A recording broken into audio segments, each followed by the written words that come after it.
Welcome back. This is our second installment of our lecture series on consciousness.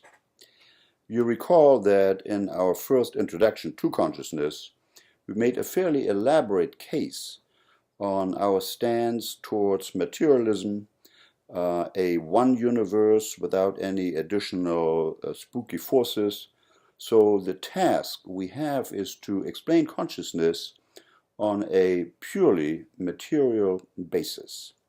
And as you see here in the first slide, there's a famous remark by T.H. Huxley, who said, "How is it that anything so remarkable as a state of consciousness comes about as a result of irritating nervous tissue?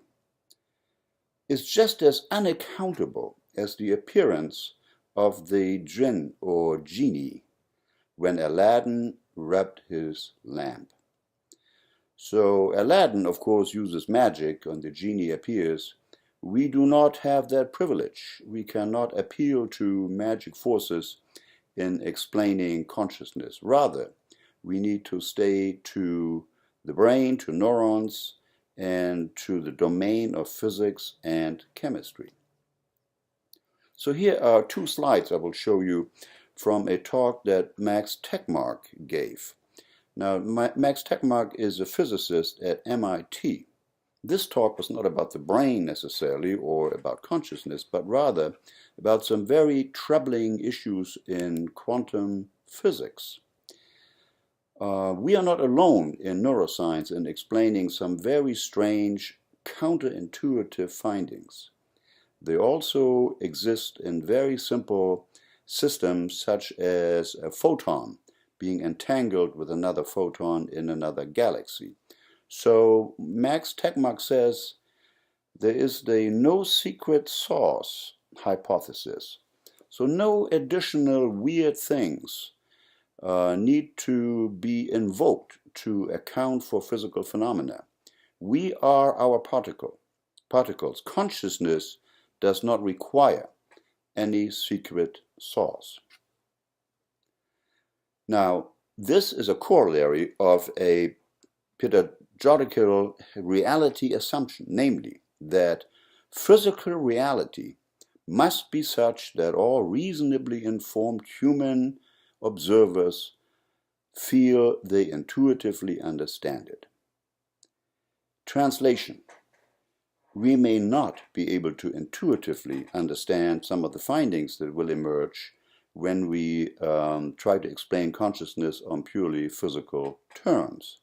Just as physicists don't have an intuitive understanding of strange phenomena in the quantum world, yet at the same time, the quantum theory has been exceedingly successful.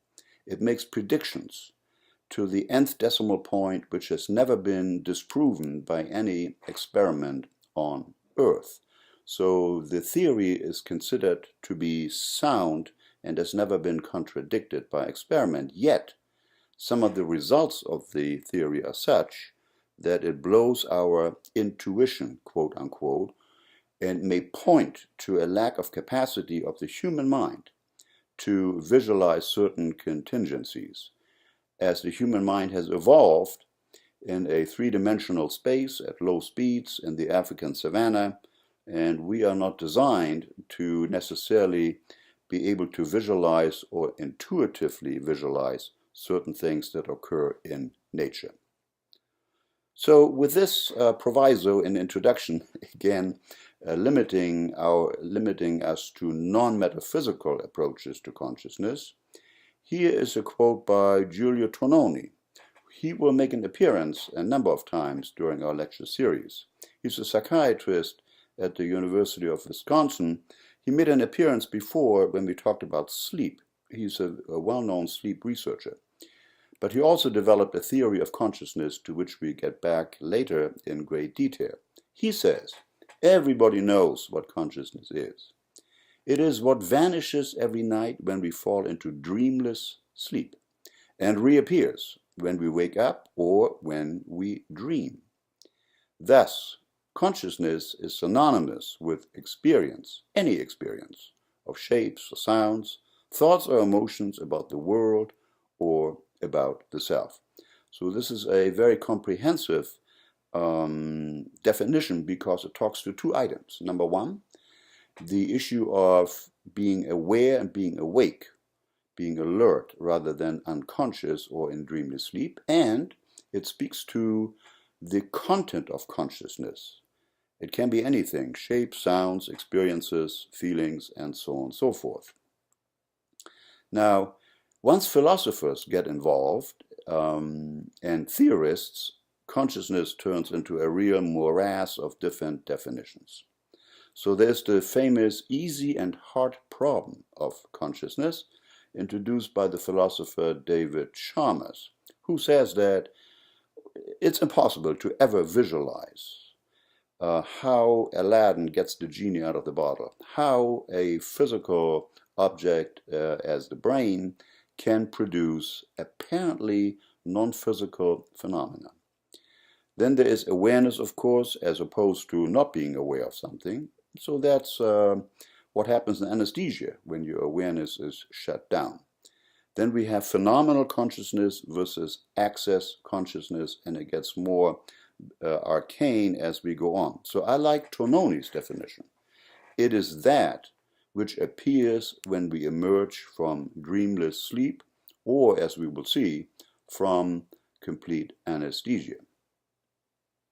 Now, what do we know about consciousness? And this list is inspired in part by a talk by Christoph Koch, who is a neuroscientist who spent many years at Caltech and is now running the Allen Brain Institute, funded by one of the Microsoft early workers who made quite a bit of money, and is spending billions of dollars really on this Brain Institute because he wants to understand how consciousness works. So what we know is this: consciousness is associated with complex adaptive biological networks, such as our brains. It does not require behavior. You can be catatonic, or you can be in a so-called locked-in syndrome, and yet consciousness may be present. Consciousness does not require emotion. You can have a traumatic brain injury which shuts down aspects of your frontal cortex. You are quite flat, not able to express emotion, yet you are conscious. Consciousness can be separated from selective attention. It does not require language. Infants who don't have language yet are clearly conscious, and folks with aphasia after a stroke also can be, of course, conscious. It does not require long-term memory. Alzheimer's patients, although deprived of many long-term memories, are still considered to be conscious, of course. It can occur in only one hemisphere, as evidenced by split brain patients, where the corpus callosum has been severed in order to spare the patient intractable seizures. Regional cortical areas are involved in specific memory content. We will get back to that in some detail. I'm going to leave this alone for right now. And finally, certain background conditions must be met for consciousness to occur, namely, the brainstem arousal system must turn on the brain, a basic ignition switch that is required to get the brain going for consciousness to even appear. Now finally, there is a prediction.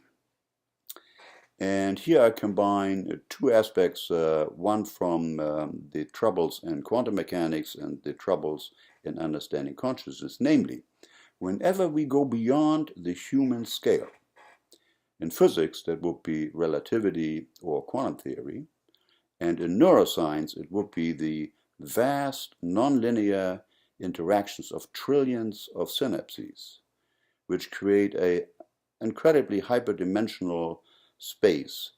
Our intuition should break down, and certainly it does. Now that may make a prediction about that we may not recognize a successful theory of consciousness, as it may be counterintuitive. We'll get back to that later. So here are the background conditions. You see here the brainstem, and you need the brainstem activating system that will go to the thalamus and basically call the brain into an awake state for consciousness then to appear. It's just the initial ignition switch. Now, there are syndromes, selective strokes in the brainstem, which shut down all communication and muscle movements, perhaps with the exception of some eye blinking behavior, yet the patient is conscious. So it depends exactly on the location within this territory here where the stroke occurs that determines whether consciousness can occur and whether consciousness can be communicated. All right, so now we come to the curious case of the claustrum. Let me introduce these two people to you.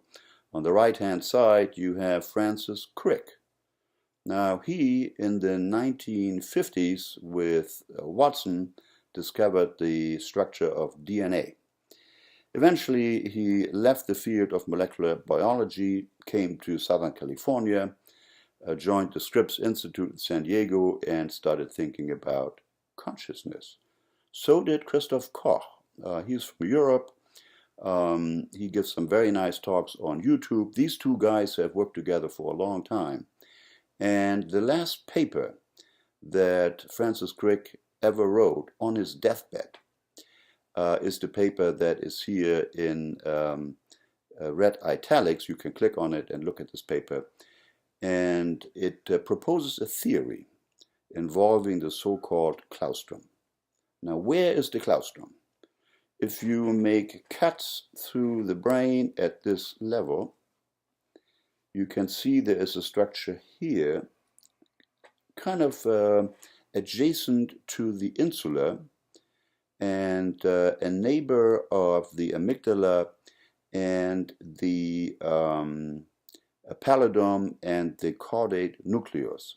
It's a very thin sheet, extended sheet of tissue, and it has a very remarkable property. Namely, the author suggests that the claustrum may contain specialized mechanisms that permit information to travel widely within its anterior, posterior, and ventral dorsal extent to, and here's the theory, synchronize different perceptual, cognitive, and motor modalities, kind of like a central integrating microchip that takes information from different cortical areas. And you know that experience is holistic. You cannot separate a color from the object where the color is on. You cannot separate your movement from the dance music, and on and on. So this holistic aspect, they feel, may be done by the claustrum mixing the information. That is quite different from the activity of the thalamus, a subcortical structure that also enjoys widespread and reciprocal relations with most cortical regions, but that does not possess any obvious mechanisms to directly link its various constitutive nuclei. So that was the theory, written down about 2005, the year that Crick passed away. And it had been kind of sitting there, but started quite a bit of research activity. And anatomists and other researchers were, in fact, finding more and more evidence of the widespread connection of the claustrum to many other cortical areas. So now what Christoph Koch had recently done at the Allen Brain Institute is attempt to visualize neurons cut through the brain in 10 micron sections and reconstruct the path of neurons through the entire brain. And let me show you the result in the next slide. So here are 3 neurons originating in the claustrum that have been labeled with fluorescent proteins. So these are recombinant mice that have the DNA to make this fluorescent protein inserted into the genome. And remarkably, these neurons wrap around the entire mouse brain. Now, this is the world record for the extension of neuronal spread originating from one specific nucleus. Now, this is not published as far as I know. This article in Nature was written by a science journalist who was present at a meeting where Christoph Koch presented this finding. So we await the appearance of the paper that describes this in some more detail with great anticipation. Now, the claustrum does some strange things. If it is injured, for example, after a febrile illness, it has been observed that intractable seizures may occur as a result. Chronic epilepsy. And let me show you where this is located. Here you see the claustrum. The arrow is pointing to it in all these cases. So these are the different cases that have been described. And so a diseased claustrum seems to have vast consequences for the integration of the electrical activity of the total brain. It seems as though the claustrum is a central switching station, making sure that things are done in a coherent electrical way, and if it is disturbed, seizures may arise, which are of course involved in a loss of consciousness. And the claustrum cortical connections have been mapped in great detail with diffusion tensor imaging, DTI. I have not included any slides from this paper, but it's available to you in addition to quite a few other papers that you might read as additional reading or background information to this talk. Suffice to say that these findings also confirm in the living normal human brain by fMRI that the claustrum is widely connected to all cortical regions that integrate information. And their final statement then is that using this kind of imaging, they found that the claustrum has the highest connectivity in the brain by regional volume. So it's the most densely connected microchip in the brain. Network theoretical analyses revealed that the claustrum is a primary contributor to brain global network architecture. And there are significant connectivity dependencies between the claustrum, the frontal lobe, and the cingulate regions. In other words, the theory is now that the human connectome has shown that the claustrum may serve as a putative gatekeeper of neural information for consciousness awareness. So here we are 10 years later, after the original hypothesis by Crick and Koch, the plot seems to thicken that maybe the claustrum may be in some way critically involved in generating consciousness. More about this when the data come out.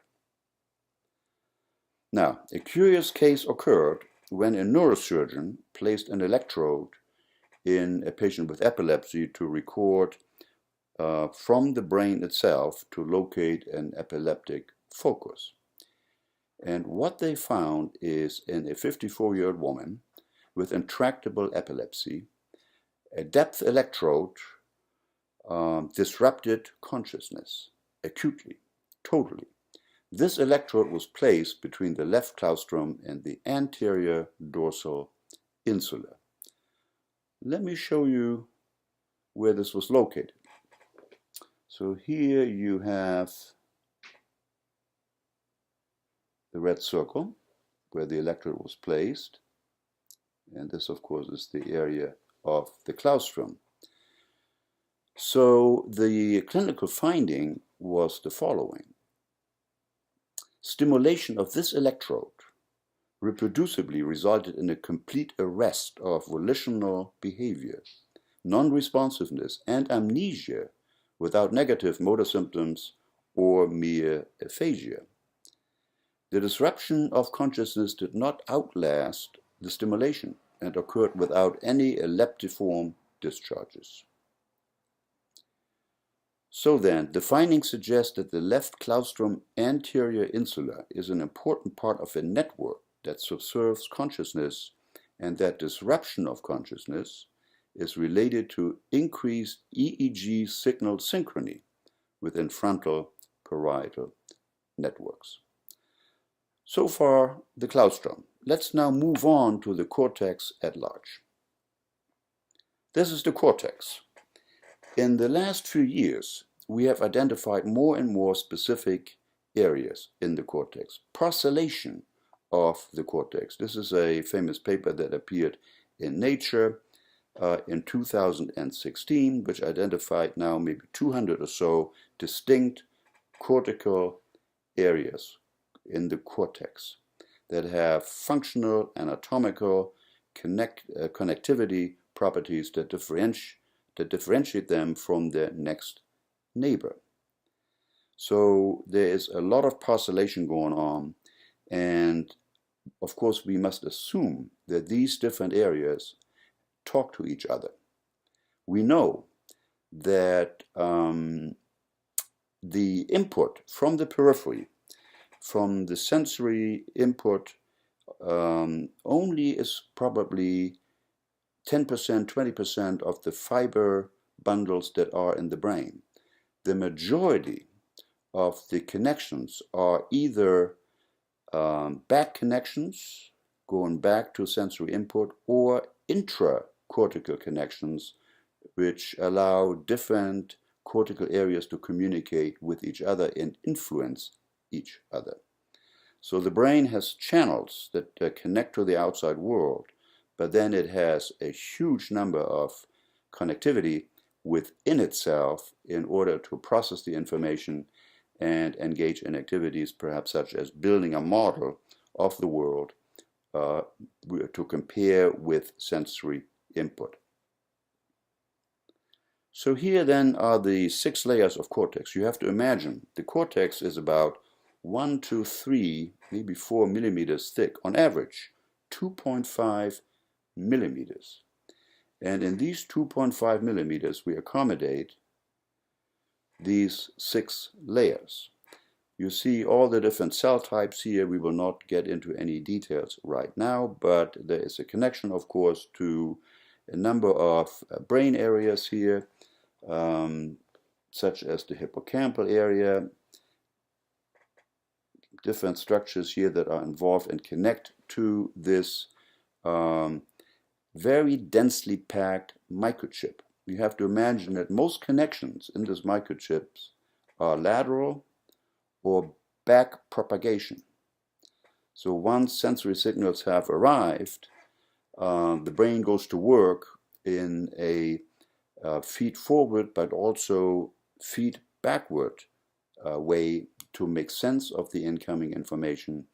And so any theory of consciousness probably needs to account for this, that it appears that the cortex, this 2.5 millimeter thick tissue, perhaps a square meter or so crumbled up inside your skull, is the area where consciousness occurs or is being concocted and produced. Here's just a image of the various cognitive function and motor functions which are housed in this microchip. And here is a picture of a gentleman who had his frontal lobes totally removed. You don't need all of your cortex to be conscious. You can live without the frontal lobe. Consciousness does not seem to be impaired. I found a paper from 1952 which describes such a surgery and describes that the patient was, thank you very much, conscious after the surgery. Now in the next slide we talk about a case of complete primary cerebellar agenesis. This occurred in a Chinese woman. You see all the authors here are Chinese, of course, and in the next slide you can see a CT image which shows you the entire cerebellar space is empty. Now, the reason this woman came to the hospital is she had some problems with dizziness, some trouble walking, she was unsteady, she had some nausea and vomiting, she was 4 years old before she could stand unassisted and did not begin to walk until age 7. She also had a persistently unsteady gait. She never jumped or ran, and her speech was not very intelligible until 6 years of age, and she did not enter school. However, verbal analysis tests revealed her word comprehension and expression remained intact, and she had no signs of aphasia, but mild to moderate signs of cerebellar dysarthria, as you would expect. So now, as turns out, the cerebellum houses 69 billion neurons of the 80 to 90 billion neurons total in the brain. And it's not needed for consciousness whatsoever. So any theory of consciousness has to explain that. What is it about the wiring system in the cerebellum that lends itself to be an integrated chip for the coordination of movement, such as walking, running, standing, speech, etc., but not conducive to producing the phenomenon of consciousness? And here's an MRI image which shows the striking lack of the cerebellum here in the back of the head. So we don't need the frontal lobe, we don't need the cerebellum. Well, what do we need? And what are the echoes of consciousness in the brain? How do we probe whether conscious awareness or perception has occurred in any particular brain region? And that brings us to the idea of the neural correlates of consciousness. Now, this again is an idea introduced by Christoph Koch and Francis Crick, who thought that we ought to be able to find some kind of response in the brain when a subject perceives something consciously. So the definition then is, it's the minimum neuronal mechanism jointly sufficient for any one specific conscious percept. So it's a perceptual idea. See something, now you see it, now you don't. And there should be a difference in cortical response to the not seen versus seen condition. And in the next slide, here is the standard approach. So you show an image, in this case a face. It's somewhat distorted but clearly identifiable. Or the face is distorted to such an extent that your face recognition center in the brain will not respond. There, of course, is a specific area in the brain that is highly specialized in the recognition of faces. So, if the subject says, yes, I recognize the face, then what he's supposed to do is push a button, either no or yes. And then we can look at the images and subtract the no image from the yes image, and that will be the correlate of the perception of the face within the cortex. However, there is a problem, which I will show you in a minute. Now here you see the different areas that light up when you subtract the no condition from the yes condition. Yes, I saw the face, and it's called the contrast. And three principal areas really light up, namely the visual area in the occipital cortex, an area in the dorsolateral frontal cortex, and an area in the temporal cortex, the classical face recognition area, part of the visual stream that is processed beginning in V1. Now, there have been some concerns that maybe the fact that the subject was asked to push a button may by itself leave a signal in the brain that could be confused with the so-called correlate of perception in the cortex. And indeed, when the technique was modified, so-called a no report seen not seen paradigm a different result was found. Now, how do you know that the subject perceives something if you cannot ask him or her whether she or he saw the face? Well, you can use correlates such as saccadic eye movements, pupillary responses, and other physiological indicators as a proxy for a verbal report or pushing a button. And if you use such a non-report paradigm, this is what you see.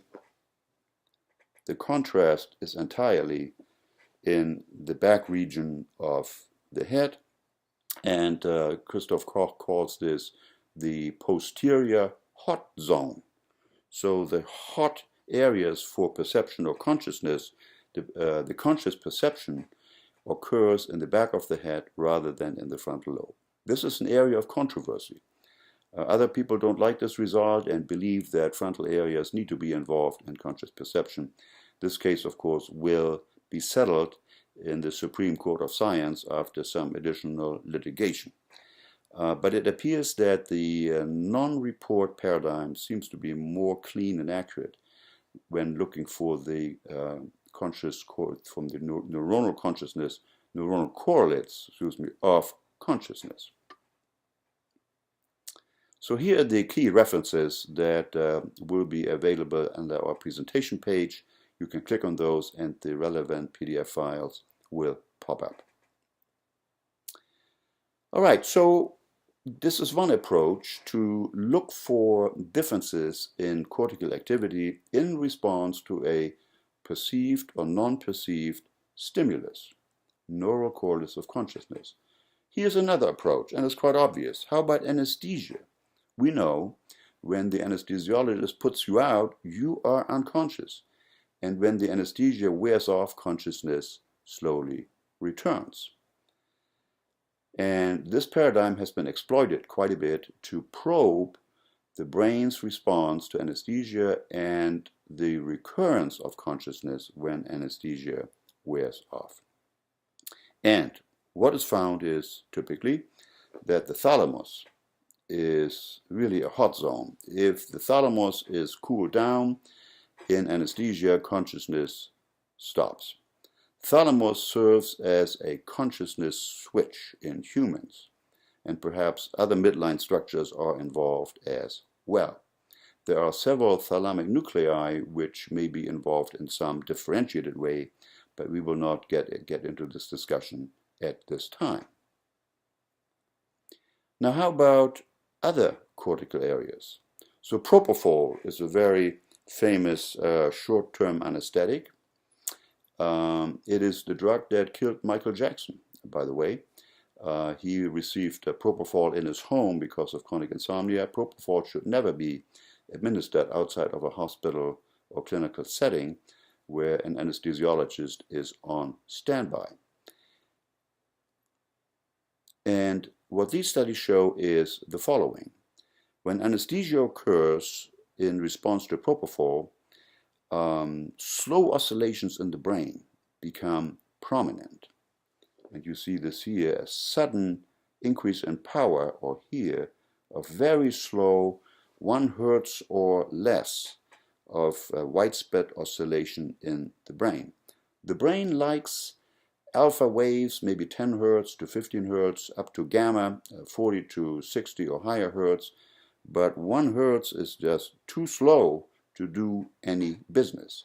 So anesthesia will increase the power of these very, very slow oscillations. Here's another time series that shows this, zoomed in for one patient. So here you have a normal indwelling electrode. You see the spike activity, and suddenly upon onset of loss of consciousness, you see these slow waves here, the power of slow waves appearing. So there's a synchronization occurring that shuts down cortical networks. And it's phase locked. You can see here that it's phased to the firing rate of large population of cells. So this would then suggest that we need a differentiated firing pattern in connected cortical regions to be conscious. anesthesia will short-circuit this and force you into a phase-locked slow wave activity which separates cortical areas from each other in such a way that they cannot communicate efficiently any longer, making the case that in some way cortical connections, the crosstalk of cortical areas, may be critically involved in the production of consciousness. So here is a thought experiment and a model. I talked to you about Giulio Tononi already in this talk. He has a theory called the integrated information theory. Now, you can express this as a die that you can roll with quite a few sides here, and each of the aspects of the die has a completely different set of information. You roll the die and it will land on one face, and all the other features are excluded. Only the face it lands on will be active. So information is present, it's integrated, it's differentiated, and it excludes all other information. If you have one content in your consciousness, all other contents are excluded. And loss of cortical integration by anesthesia would look something like this. So the die falls apart and the different aspects of the information set can no longer communicate with each other. Now you can do this with anesthesia, and you have here a model of the feed-forward and feed-backward connections in the rat brain. And with anesthesia, the feed-backward connections get shut down. And this is associated with a decrease in power here, and particularly in the parietal lobe. You can see here a tremendous decrease in parietal lobe connectivity.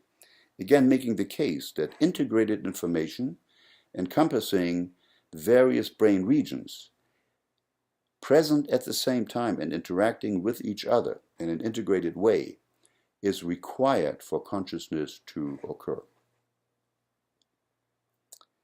So the cortico-thalamic system is represented metaphorically here then, as I explained to you, as a die having many faces, each corresponding to a different brain firing pattern. During conscious waking, the die rolls on a particular face, ruling out all others, and thus generating integrated information.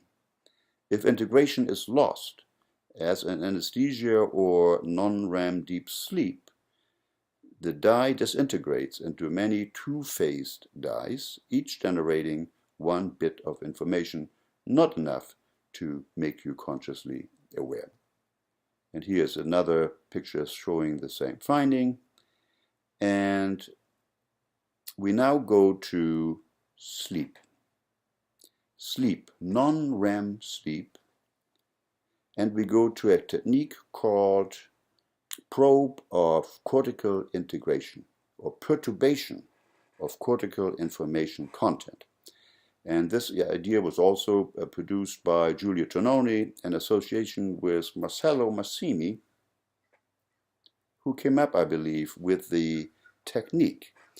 And the idea is this: what if we apply a transcranial magnetic stimulus to a cortical region and disturb the cortical region? It's like hitting somebody with a 2x4 on the head, but in a much more sophisticated way, in introducing an electromagnetic disturbance in a brain region. There should be a result, there should be a perturbation that should reverberate through those circuits that are intimately involved with each other in communication. And here you see what happens to a transmagnetic stimulus. In wakefulness, you see a fairly complex pattern of waves occurring. In stage 1 sleep, you see a decrease in the responsiveness, a decrease in the complexity of the disturbance. And in non-REM deep sleep, where you are totally unconscious, this complexity has been further reduced to an almost flat line. Let's go back a couple of slides. And here is the pattern that you actually see.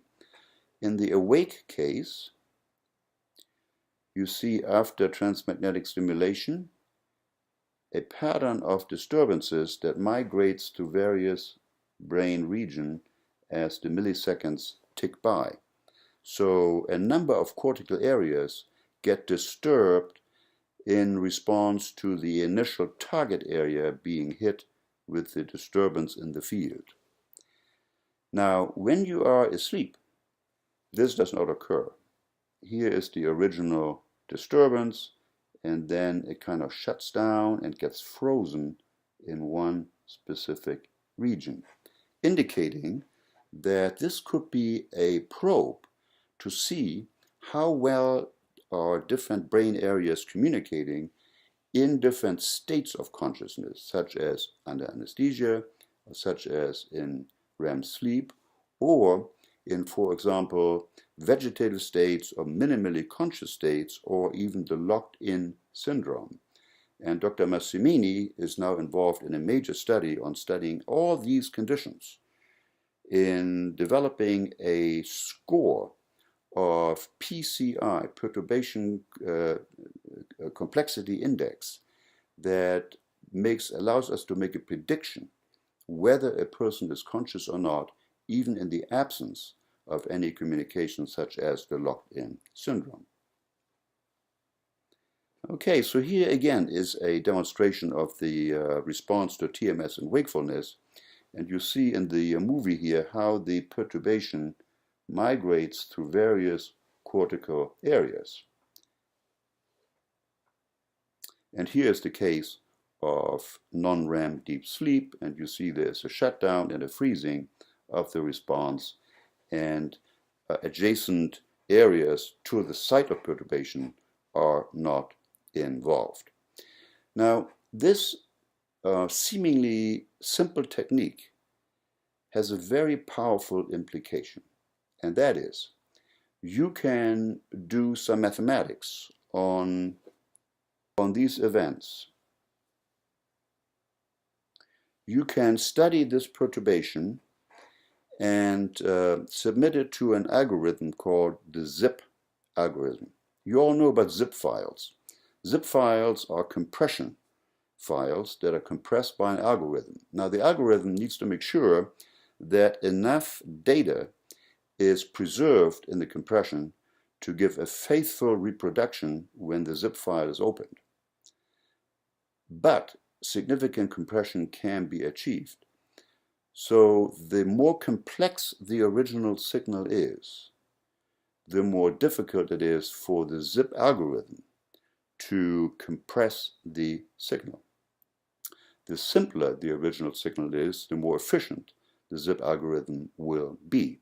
And this difference in compressibility by this algorithm is then a proxy, an indirect measure of the complexity of the interaction that was going on in the brain when TMS was first applied.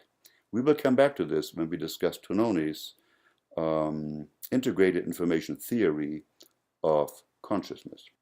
Okay, before we stop, I will just advise you that we will address one important issue in our next lecture, and that is the evolutionary roots of consciousness. Humans have this tendency to consider themselves very special and very different from other animals. It turns out that lots of animals, of course, are conscious and have subjective experience of consciousness. And where we used to think that we as humans had additional very clever areas added to our brain when compared to reptiles and birds, for example, or amphibians, now we know that was totally wrong. As it turns out, if you study carefully the structure of the nervous system, beginning with fish, amphibians, through reptiles and birds, all these organisms have structures in the nervous system that correspond to the more advanced structures that have expanded in the human lineage throughout human evolution.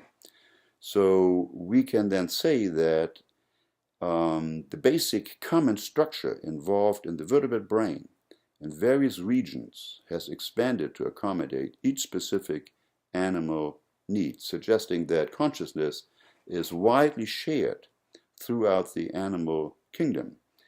And that allows us, of course, to work with experimental animals as a proxy to understand human consciousness as well. So that's the end of our talk today. We will come back shortly to expand the series by looking more specifically at the cortical responses that we think allow for consciousness, and we need to come to grips with the computational capacity of the cortex. How does this 2.5 millimeter sheet of 6 layers communicate throughout the layers with the periphery? What are the algorithms? What is the connectivity? And we need to know these things before we can intelligently address the issue of how consciousness arises in the cortex, not just in humans, but in vertebrates as a whole. Thank you for your attention. We see you soon again at Behavioral Health 2000.